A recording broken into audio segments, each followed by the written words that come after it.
seruan bagi orang-orang yang beriman. Siapa itu orang-orang yang beriman? Ya orang-orang yang beriman, ya orang yang iman. Ya, amanar rasulu bima unzila ilaihi min rabbih wal mu'minun kullun amana billahi wa malaikatihi wa kutubihi wa rusulihi wal yaumil akhir. Ada yang berakhir enggak? Lanjut lagi lah ya. Jadi dia adalah analitis ya. Jadi dia menganalisis dari, tapi dia berurutan. Kenapa berurutan? Karena ayat Al-Quran itu urutannya itu pasti wahyu buatan Allah Subhanahu wa taala atau buatan manusia. Mulai dari kenapa diawali dengan surat Al-Fatihah, the opening, pakai bismillah. Kemudian kenapa diakhiri dengan surat An-Nas? Ya, apakah itu wahyu asli atau memang itu urutan dari manusia? Hah? Itu manusia. Kalau syakal, harokat itu buatan Allah Subhanahu wa taala atau buatan manusia? Hah? Manusia. Kalau ilmu tajwid? Balik ke tadi lagi urutannya. Dari Al-Fatihah sampai An-Nas itu buatan Allah atau buatan manusia? Harusnya kalau sistematika itu buatan Allah Subhanahu wa taala. Jadi memang sudah pasti benar. Memang pertama itu ya Al-Fatihah, Al-Baqarah, kemudian Ali Imran, kemudian An-Nisa, kemudian Al-Maidah, Al-An'am, Al-A'raf, itu udah pasti. Jadi itu jumhur para ulama mengatakan itu pasti urutannya itu dari Allah Subhanahu wa taala. Jadi bukan manusia. Yang dari manusia itu adalah tadi dari sisi tajwidnya, dari sisi harokatnya, ya. Kenapa tajwid? Karena agar nanti ketika baca itu tidak salah harokatnya. Ya orang Indonesia kalau nggak pakai harokat nggak bisa baca lah, susah gitu ya. Bukannya orang Indonesia, orang yang lainnya juga gitu kan ya. Nah itu jadi perlu dipahami itu. Oke ya. Jadi ijmali global, tahlili analitis. Kemudian muqarran itu perbandingan. Nanti ternyata perbandingannya itu adalah perbandingan Al-Quran dengan, kalau kita tahu kan seolah-olah itu tafsir Al-Quran muqarran itu adalah perbandingan antara satu tafsir dengan tafsir yang lainnya. Nah, sekarang itu aplikasi itu banyak sekali. Ya, aplikasi banyak sekali untuk membandingkan ayat Al-Quran. Bahkan sekarang itu ada ChatGPT Al-Quran kalau nggak salah itu. Ya, sampai ChatGPT hadis. Kalau saya dulu pernah pakai Maktabah Syamilah, ya Maktabah Syamilah masih ada nggak ya? Sama Maktabah Al-Kubro sama Jawamiul Kalim itu bisa membandingkan penafsiran, 4 tafsir. Jadi kita bisa bandingkan. Yang bahasa Indonesia juga sudah ada juga. Tapi biasanya Jalalain, kemudian tafsir Ibnu Katsir, kemudian nanti ada tafsir Al-Misbahnya Quraisy Shihab biasanya itu. Yang banyak masuk di situ itu juga gampang kita tahu juga. Nah gitu ya. Oke. Nah, kemudian tadi ada maudhu'i tematik yang akan kita pelajari bersama. Dan ini bukan yang dipelajari, ini kita akan praktekkan ya. Oke. Ini metode tafsir ijmali. Dari kata-kata ajmala, mujmal gitu ya. Dari mujmal sebentar. Ya, ini adalah tafsir yang mujmal. Oke, jadi teknik metode tafsir ijmali ya, di antara tadi ada tafsir Jalalain, kemudian Soffatul Bayan Lima'ani Al-Quran, ada tafsir Al-Quranul Azim dari Farid Majdi. Ini juga adalah tafsir yang dia global. Mungkin agak-agak dekat dengan tafsir Al-Azhar dari Hamka. Itu juga sebenarnya agak dekat juga ke ijmali sebenarnya. Walaupun tadi dalamnya ada yang sifatnya itu lebih luas lagi ya. Jadi ijmali yang paling penting ini adalah ininya nih, caranya ya. Ini kelebihannya. Jadi kelebihannya itu praktis dan mudah difahami. Ada tafsir muyasar ya, itu juga lebih mudah juga. Aisar tafasir itu juga tafsir yang paling mudah karena biasanya itu untuk anak SMP, SMA, MTS, Aliyah. Aisar tafasir ya. Bebas dari penafsiran Israiliyat, akrab dengan bahasa Al-Quran. Kekurangannya itu adalah dia karena baca satu-satu. Ada yang punya di sini Al-Quran yang dia itu diterjemahkan satu-satu. Ada kan ya. Nah itu kalau nggak paham tuh pusing gitu. Ya kenapa? Karena satu kata dengan kata berikutnya itu dia nggak nyambung. Bukan nggak nyambung, artinya itu ini ya bikin pusing malah jadinya gitu. Karena harusnya kan baca terjemahan. Jadi itu kalau kekurangannya itu memang soal itu parsial gitu. Jadi kurang mendalam. Kemudian juga analisisnya biasanya terbatas pada bahasa saja. Ini kekurangan dari metode ijmali ya. Kemudian tahlili ya, qiraat atau konteks kultur apa. Jadi metodenya kalau tahlil itu mulai dari ayatnya. Misalnya nih, kita tadi kan kemarin sudah baca tentang wa ahallallahul bai' wa harramar riba. Bai itu kira-kira di dalam Al-Quran selain ayat tadi, ayat apa lagi? Ayat yang mana lagi yang menggunakan kata ba'a, yabi'u, bi'tu, atau mungkin yang semisal tijaroh, gitu kan ya? Atau mungkin riba, biasa nanti di fikih muamalah juga ada tuh wa harramar riba itu dalam ayat yang lain secara bahasa pakai apa? Faidah tazat warobbat. Nah, di situ ada kata warobbat, artinya dia itu bertambah, ya, atau robba yurabbi. Gimana doa orang tua, doa anak orang tua? Wa qad rabbuka alla ta'budu illa iya wa bil walidaini ihsana imma yablughanna indakal kibara ahaduhuma aw kilahuma wa qul lahuma qaulan ma'rufa wa fid janahaka rabbuka minar rahma wa qur Rabbir hamhuma kama. Gitu ya, itu dekat juga tuh kata-katanya, itu dia masih ada akarnya, oke ya. Jadi itu itu. Jadi tentukan dulu kosakatanya, ya, bahasanya, qiraatnya, sampai konteks struktur dari ayatnya. Ya, makanya tadi kenapa misalnya yang di Al-Baqarah 283 wa in kuntum ala safarin, walaupun dia bukan ke bahasa lagi, dia lebih ke konteks. Wa in kuntum, coba apa namanya? Boleh Al-Qur'an boleh dibuka Al-Baqarah 283. Coba boleh dibuka Al-Baqarah 283 ya. A'udzubillahi minasyaitonirrajim. Bismillahirrahmanirrahim. Wa in kuntum, satuan boleh dibaca, coba silakan.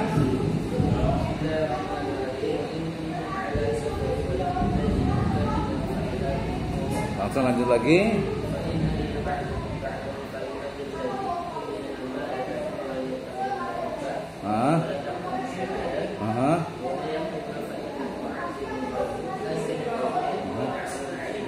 Oke, di situ ada kata-kata wa in kuntum ala safarin, ya, jika kalian dalam keadaan safar, perjalanan. Kira-kira kalau di rumah mukim di luar perjalanan itu berlaku enggak? Ya, farihanun makbudoh.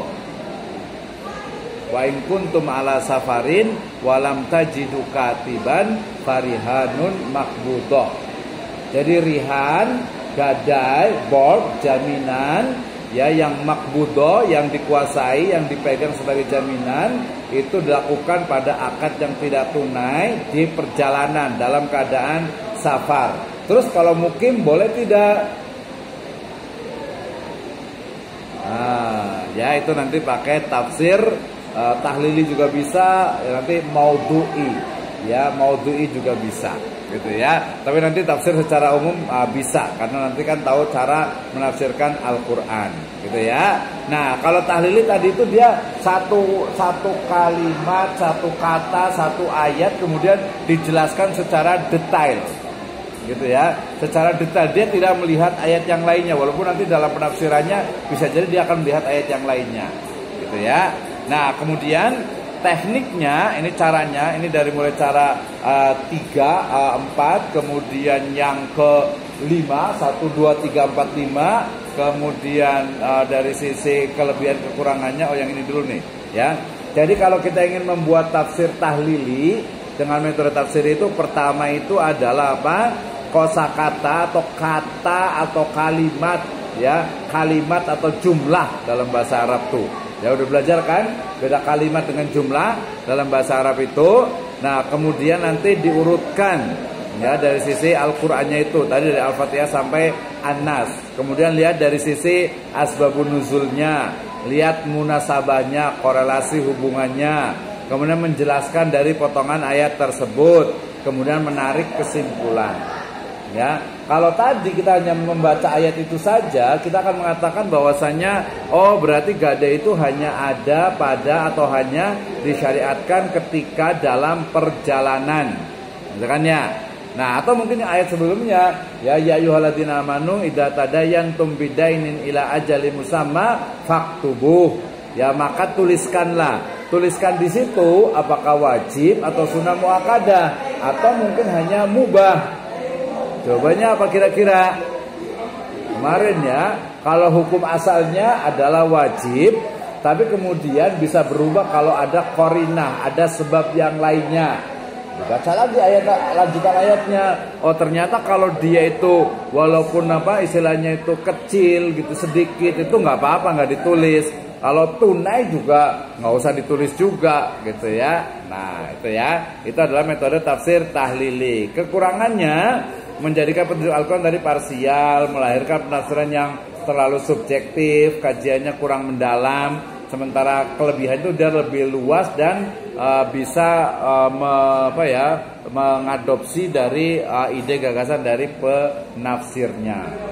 Ya, ini muqarron. Ya, muqarron itu tinggal membandingkan. Di sini agak banyak nih, membandingkan antara satu ayat dengan ayat yang lainnya, menafsirkan, membandingkan satu ayat Al-Quran dengan hadis, kemudian juga hadis dengan hadis, sampai ayat Al-Quran dengan kitab yang lainnya.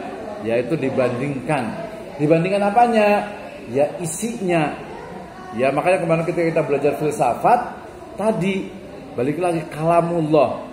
Kalam itu firman, firman itu perkataan, perkataan itu omongan. Berarti Allah ngomong dong. Ya Allah itu ngomong, Allah itu berbicara.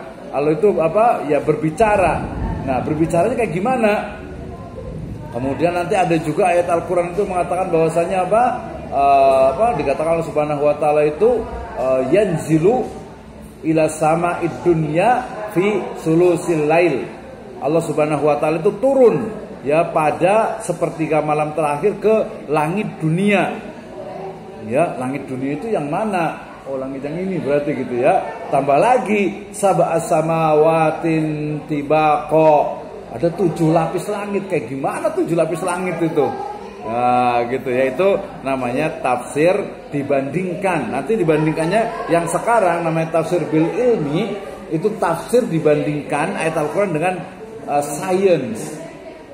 Ya tadi dengan sains, kira-kira dulu saya pernah ngomong belum ya, Kanjeng Nabi Muhammad SAW, Nabi SAW itu kan manusia, innama ana basyarum mislukum, manusia. Yang namanya manusia nih, tangannya ya, fisiknya ada ada tulang dalamnya, ada kulit, ada daging, ada tulang, ada sumsum.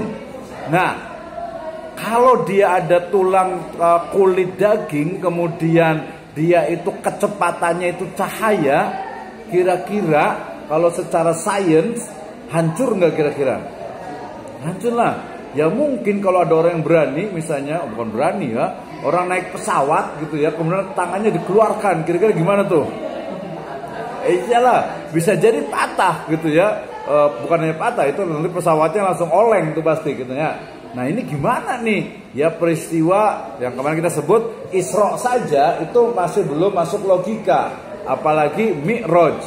Ya makanya kemudian menafsirkan bahwasanya Isra dengan Mi'raj, Isra-nya itu mungkin kalau zaman sekarang pakai helm, itu mungkin pakai apa ya? Pokoknya peralatan khusus yang memang ya tubuh manusia itu terlapisi lah, terjaga. Gitu ya, itu biasa tafsir birro'yi dengan bil ilmi. Yang apalagi ketika Mi'raj itu kan sudah nggak ada udara di sana, gitu ya. Kecepatannya pasti kecepatan cahaya. Itu nggak mungkin kalau tiba-tiba manusia gitu ya, kemudian ke atas gitu. Pasti ada pelindungnya. Sama juga kalau ke atas terlalu jauh, misalnya ketika Nabi Ibrahim dibakar. Nabi Ibrahim dibakar kan harusnya kan gosong gitu kan ya. Ya, maka kemudian kok tidak terbakar? Kenapa kira-kira? Nah, kalau tafsir bil ilminya itu adalah dia apa? Oh, berarti Allah Subhanahu wa taala itu memberikan lapisan pada tubuh Ibrahim itu agar tidak terbakar. Itu asbabnya, logiknya. Benar atau tidak? Ya nanti bisa diskusikan. Ya akhirnya orang barat ya cari gimana ada tidak bahan baju atau bahan pelindung yang bisa tahan dari panas. Bisa lah, akhirnya apa? Ya pesawat ruang angkasa itu mereka itu tahan panas, gitu ya. Jangankan itu, mungkin kalau yang suka masuk plastik sekarang ada yang tahan panas nggak sih plastik? Ada ya plastik ya. Plastik itu kadang dulu kan nggak kepikiran masa plastik bisa dimasukkan ke apa namanya microwave gitu kan ya. Kemudian juga kaca sekarang bisa buat masak gitu ya, beling gitu kan ya. Kok bisa kok nggak meleleh gitu ya. Nah itu adalah teknologi. Jadi ya itu namanya tafsir bil ilmi yang tentu saja ya mungkin dalam batasan-batasan tertentu itu bisa sebenarnya ya, tapi batasan yang berlebihan tentu saya tidak diperbolehkan. Oke, jadi muqarron itu muqarron perbandingan. Jadi menafsirkan Al-Quran dibandingkan ayat dengan ayat atau ayat dengan hadis, hadis dengan hadis, ayat dengan misalnya pendapat, ayat dengan mungkin kitab suci lain, ayat dengan ilmu, itu dibandingkan, dilihat. Tapi bukan menafsirkan, nanti beda lagi. Kalau menafsirkan itu dia masuknya itu ke yang berikutnya nanti yang maudhu'i. Nah, kelebihannya dari muqarron ini memberikan wawasan penafsiran yang relatif lebih luas bagi para pembaca dari metode lainnya. Karena dia bisa membandingkan, dibandingkan. Ya, misalnya tafsir yang dari orang-orang Indonesia dibandingkan dengan tafsir yang dari misalnya Timur Tengah, pasti beda. Apalagi generasi juga beda. Ya kalau kita baca tafsir Ibnu Katsir ya, mungkin tafsir Hamka juga gitu misalnya ya, atau sebenarnya tafsir Al-Misbah juga sama kan tulisnya udah lama. Ya dibandingkan dengan sekarang harusnya ada tafsir digital harusnya nih. Ya, tafsir yang bisa mungkin ada nggak ayat-ayat yang kaitannya dengan digital, ada nggak kira-kira ya gitu, dengan terutama dengan sains sebenarnya ya, dengan ilmu pengetahuan. Oke ya, ini terlalu banyak, kita fokus ke ini objek kajiannya tadi sudah sebutkan, ayat Al-Quran dengan Al-Quran ya, kemudian juga ayat dengan hadis, kemudian tafsir dengan tafsir, itu muqarron ya. Nah ini yang paling penting terakhir ya. Jadi kita bicara tentang apa? Teknik metode tafsir maudhu'i. Ini yang akan digunakan dalam menafsirkan ayat-ayat Al-Quran ya tentang ekonomi syariah. Ya, caranya bagaimana? Saya ulang sampai 3 kali nih ya. Yang pertama yaitu mengumpulkan ayat-ayat yang setema, yang topiknya sama. Bahas tentang riba, yaudah kumpulkan semua ayat tentang riba, baik itu bahasa ataupun istilah. Misalnya satu awal tentang apa? Zakat ya. Nah tentang zakat berarti nanti cari ya semua ayat tentang zakat, ya tentang zakat. Kemudian mungkin tentang apa? Zakat itu berarti baik secara istilah ataupun secara lugatan. Kok di Al-Quran kok innama shadaqatu lil fuqara'i wal masakina wal amilina 'alaiha wabnis sabil. Kok pakai kata sedekah sih? Ini berarti sedekah atau zakat? Nah, itu pentingnya tafsir. Kemudian misalnya khudh min amwalihim shadaqatan. Kok pakai sedekah lagi? Gitu kan ya? Nah, kalau yang zakat justru malah pakainya banyaknya itu pakai yang kaitannya dengan sholat, wa aqimus sholat wa atuz zakah, gitu ya. Kemudian ada lagi misalnya dikatakan apa? Mustahik zakatnya. Ya, kemudian juga dikatakan itu kalau yang ayat tentang zakat pertanian gimana di surat Al-A'raf ya? Ya, yang ada kata-kata yauma hasadih, ya. Pada hari panennya itu. Jadi kumpulkan semua ayat tentang zakat. Kalau ini bagian tentang apa? Ya berarti semua kumpulkan ayat tentang jual beli. Jual beli itu bukan hanya jual beli barang sil'ah, tetapi juga jual beli manfaat atau manafi atau tenaga. Ini kita sebenarnya sedang jual beli nih. Ya mahasiswa bayar kuliah, kemudian kita dosen ngajar, itu jual beli sebenarnya. Nah, gitu kan ya, karena manfaatnya jual beli, tapi jual beli apa? Manfaat. Nah, jadi nanti dijelaskan lagi tuh, kumpulkan semuanya ayat-ayat tentang jual beli. Ya, zaman sekarang mah paling gampang. Pakai ChatGPT juga bisa tuh, pinter dia. Coba carikan ayat-ayat tentang jual beli. Coba buka ChatGPT-nya. Ketemu nggak tuh sama Ustaz Wawan? Coba buka juga boleh, ya. Ya itu aja ChatGPT. Carikan ayat Al-Quran tentang zakat dong gitu ya. Oke. Nah jadi yang di sini aja biar kelihatan nih. Ini yang saya buat sendiri. Tentukan temanya, sudah tentukan, udah tahu zakat. Kemudian apa tadi yaitu tentang jual beli. Kemudian ini bagian apa? Utang piutang, dain, Al-Baqarah 282. Kemudian tadi fanadhiratun ila maisarah itu sebenarnya juga di sebelumnya juga 281 281 280 ya. Itu. Kemudian setelah ayatnya dikumpulkan baru dianalisis satu-satu. Oh, ternyata yang pakai kata-kata sodako itu adalah ayat ini. Kenapa sih bicara tentang sodako? Kemudian yang ini pakai zakatnya. Kemudian baru setelah tahu tafsirnya masing-masing baru dikorelasikan. Ya, dikorelasikan dan disimpulkan. Ya gampang lah. Gitu ya, gampang mudah. Ini bagian apa? Ayat hadis apa?